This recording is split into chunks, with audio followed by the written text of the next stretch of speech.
আসসালামু আলাইকুম রহমতুল্লাহ। এই অঙ্কটা আমরা করব। ঠিক আছে, দেখেন এটা ইম্পর্টেন্ট। কিভাবে বুঝলেন যে খুব আসে? এখান থেকে ইম্পর্টেন্ট বুঝলেন। ওকে, এখন আমাদের কি করতে হবে? বলছে দেখাও যে কি দেখাইতাম, এটা দেখাইতাম। ঠিক আছে, তো এখানে একটা জিনিস আছে, দেখেন পরম মান। তাহলে পরম মান বলতে আপনি কি বুঝেন? পরম মান হচ্ছে কি? পরম মান হচ্ছে এই সংখ্যা নির্দেশক বিন্দু থেকে এম, মূল বিন্দু পর্যন্ত দূরত্ব, অথবা মূল বিন্দু থেকে সংখ্যা নির্দেশক বিন্দু পর্যন্ত দূরত্ব।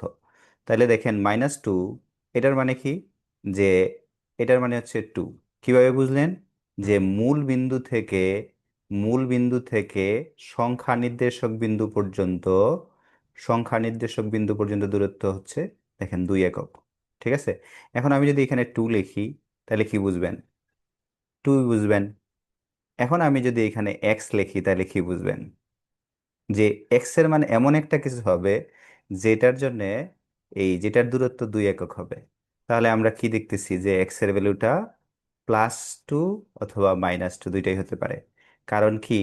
কারণ হচ্ছে, দেখেন মূল বিন্দু থেকে 2 পর্যন্ত 2 একক, আবার মূল বিন্দু থেকে এই -2 পর্যন্ত 2 একক। ঠিক আছে, থ্যাংক ইউ। এখন আরেকটা জিনিস আমরা করব। ধরেন এরকম বলল, এটার মানে কি? যে এখানে যে সংখ্যাটা রাখবো, সেই সংখ্যাটা সেই সংখ্যাটার দূরত্ব 2 থেকে কম। মূল বিন্দু থেকে সেই সংখ্যাটার দূরত্ব 2 থেকে কম। তাহলে আমি যদি এই জায়গার মধ্যে কি দেই, এই জায়গার মধ্যে এরকম রাখি যে এটা হচ্ছে, ধরেন এই ধরনের, তাহলে আমরা এটা কি লিখতে পারি? যে এক্স এর ভ্যালুটা, আচ্ছা এখানে একটা সমান চিহ্ন রেখে দেই, তাহলে ভালো বোঝা যাবে। তাহলে আমরা যদি দেখি যে এখানে এক্স এর ভ্যালু যদি আমরা 2 দেই, তাহলে ঠিক আছে। আবার -2 দিলেও ঠিক আছে।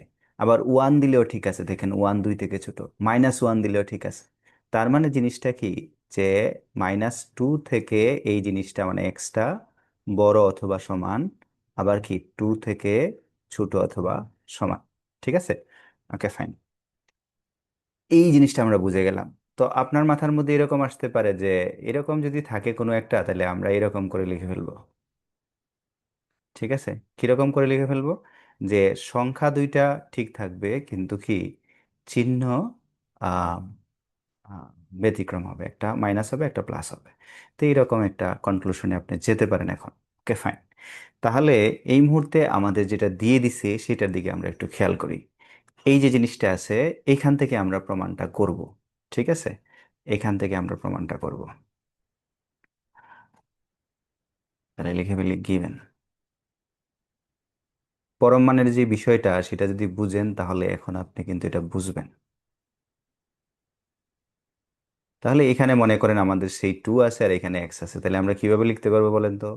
মাইনাস এই সংখ্যাটা, তারপরে এইটা, তারপরে সেইটা। ওকে, এখন দেখেন যে এইখানে এক্স স্কোয়ার আছে। স্কোয়ার করার জন্য আমরা এক্স কে কি করি? আইসোলেট করি। আইসোলেট করা মানে কি? একাকি করে দেওয়া। তাহলে এখানে -1 আছে, তাহলে আমরা কি করব? সব পক্ষে +1 করে দিব। গুড। তাহলে এখানে আমাদের সেই বিখ্যাত লসাগু নিলে কি হয়? -1 + 10, এক্স 10 + 10, তার মানে 9/10, এক্স এখানে হচ্ছে 11/10। এখন একটা বিষয় আমরা একটু করি, একটা জিনিস এখানে একটু নোট করি, দেখেন। মানে আপনি একটু নোট হিসাবে এই জিনিসটা দেখতে পারেন। যে আমরা যদি এরকম করি, ধরেন 2 থেকে 3 বড়, কোনো সমস্যা আছে? আর আমি যদি স্কোয়ার করে দিই তাহলে কি হইব? 4 হবে আর এটা 9 হবে। তাও তো আমাদের চিহ্ন ঠিক আছে। এখন আমি বললাম যে মাইনাস -2 থেকে 1 বড়, বিশ্বাস করছেন? এখন আমি যদি উভয় পাশে স্কোয়ার করে দেই তাহলে কি হইব? 4 হইব আর এই পাশে 1 হইব। এখন যদি আমি এইদিকে লিখি, মানবেন? মানবেন না, এখন এই পাশ বড় হয়ে গেছে।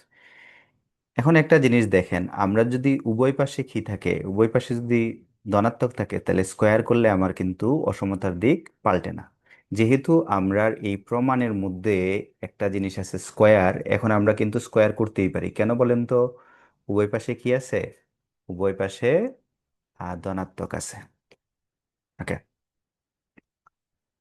তো আগে স্কোয়ার করলে, 9-এর স্কোয়ার করলে 81, 10-এর স্কোয়ার করলে 100, এক স্কোয়ার। এই পাশে হচ্ছে 11-এর স্কোয়ার করলে 121, পাই হচ্ছে 100। ওকে, তাইলে এখন আমার প্রমাণে দেখছি এক্স স্কোয়ার থেকে এক মাইনাস আছে, তাহলে সব পক্ষ থেকে আমি এক মাইনাস করে দেই। কি দেখতেছেন যে প্রমাণের কাছাকাছি আমরা পৌঁছে দিতেছি? ঠিক আছে, 81 থেকে 100 বাদ, 121 মাইনাস 100/100। এখানে কত হচ্ছে? -19/100, এক্স স্কোয়ার -1, 21/100। এখন একটা গুড নিউজ দেখেন, যে এইখানে কিন্তু 121 হয়ে মানে 21/100 হয়েছে। এইখানে 21/100 আছে, এই জায়গাটার মধ্যে x² - 1 আছে, এটাতে x² - 1 আছে। গুড নিউজ না? এখন এইখানে যদি, এই যে এইখানে যে সংখ্যাটা আছে 21/100, এটা যদি এই জায়গার মধ্যে হইতো আর চিহ্ন ব্যতিক্রম হইতো, চিহ্ন মাইনাস হইতো, তাহলে কত ভালো হইতো না? তাহলে আমাদের জিনিসটা হয়ে যেত। এখন একটা জিনিস দেখেন, আমরা ইয়া করি। এখন আরেকটা বিষয় খেয়াল করেন, এই অসমতার একটা স্বীকার্য আছে। আচ্ছা, এইটা ধরেন মিস্টার কামাল, আর ইনি হচ্ছে জামাল, ঠিক আছে, আর ইনি হচ্ছে তামাল, ঠিক আছে। তাহলে এই কামালের চাইতে জামাল ছোট, জামালের চাইতে তামাল আরো ছোট। তাহলে এখন যদি আমি বলি কামালের চাইতে তামাল ছোট, তাহলে কি ভুল হইব?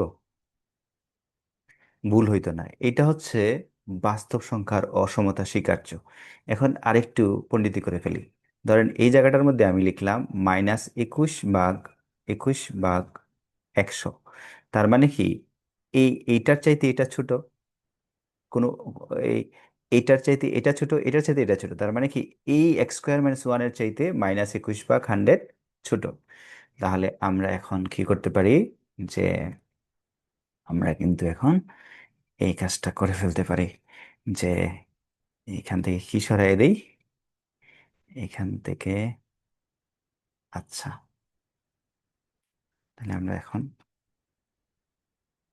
এই -19/100 রে আমরা কি করে ফেলি, 21/100। বুঝছেন তো কেন লিখছি এটা? না বুঝলে কিন্তু ভিডিওটা আবার দেখবেন, তাহলে বুঝে যাবেন যে এটা কিন্তু এটার চাইতেও ছোট। ঠিক আছে, অসমতা স্বীকার্য অনুযায়ী। তাহলে এখান থেকে লিখে ফেলতে পারি আমরা, সুতরাং এই আমাদের পরম মান -1, এটা হচ্ছে << 21/100 শর্ট। ঠিক আছে, এখন আপনি এখানে একটা সাইড নোট দিতে পারেন, বলতে পারেন যে যেহেতু, যেহেতু কি -21/100 এই -19/100-এর চাইতে ছোট, এই কারণে আপনি কিন্তু তার চেয়েও নিচেরটা লিখছেন। ওকে, থ্যাংক ইউ।